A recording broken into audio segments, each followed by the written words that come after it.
सरकोपीनिया। उम्र बढ़ने के नतीजे में डांचे के पट्टों का कम होते जाना ताकत का जवाल है। ये एक खौफनाक सूरत-ए-हाल है। आइए सरकोपीनिया पर गौर करें।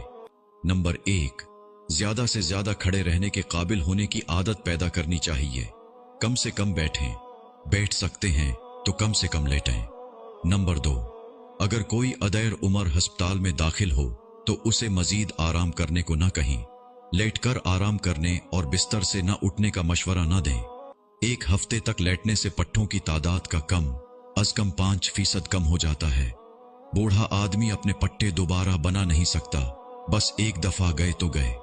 आम तौर पर बहुत से बुजुर्ग जो मददगारों की खिदमत हासिल करते हैं अपने अजलात तेजी से को देते हैं।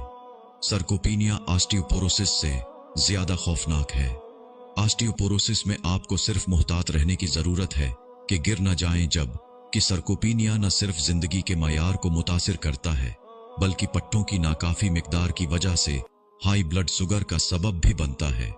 नंबर 4, मसल एट्रोफी में सबसे तेजी से नुकसान टांगों के पट्टों को होता है, क्योंकि जब कोई शख्स बैठता है या लेटता है तो टांगें हरकत नहीं करती और टांगों के पट्टों की ताकत मुतासिर होती है।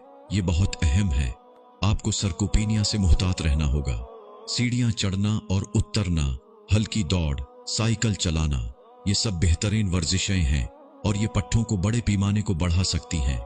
बुढ़ापे में बेहतर मयारे जिंदगी के लिए अपने बुजुर्गों और प्यारों को ज्यादा से ज्यादा भेजें ताकि इंसानी पट्टों को जाया होने से बचाया जा सके। बुढ़ापा पांव से शुरू होता है। अपने पांव को मुतहर्रिक और मजबूत रखें। जैसे जैसे हम बड़े होते जाते हैं हमारे पैरों को हमेशा मुतहर्रिक और मजबूत रहना चाहिए। अगर आप सिर्फ 2 हफ्ते तक अपनी टांगें नहीं हिलाते तो आपकी टांगों की हकीकी ताकत 10 साल तक कम हो जाती है। लिहाजा बाकायदा वर्जिश करना और पैदल चलना बहुत जरूरी है। पांव कालम की एक किस्म है जिस पर इंसानी जिस्म का पूरा वजन है। हर रोज पैदल चलना जरूरी है। अहम बात यह है कि इंसान की 50% हड्डियां और 50% पट्टे पांव में होते हैं। क्या आप रोजाना पैदल चलते हैं? इंसानी जिस्म में सबसे बड़ा और मजबूत जोड़ और हड्डियां भी टांगों में पाई जाती हैं। इंसानी सरगर्मियों और तवानाई का 70% हिस्सा पांव से होता है। पांव जिस्म की हरकत का मरकज है।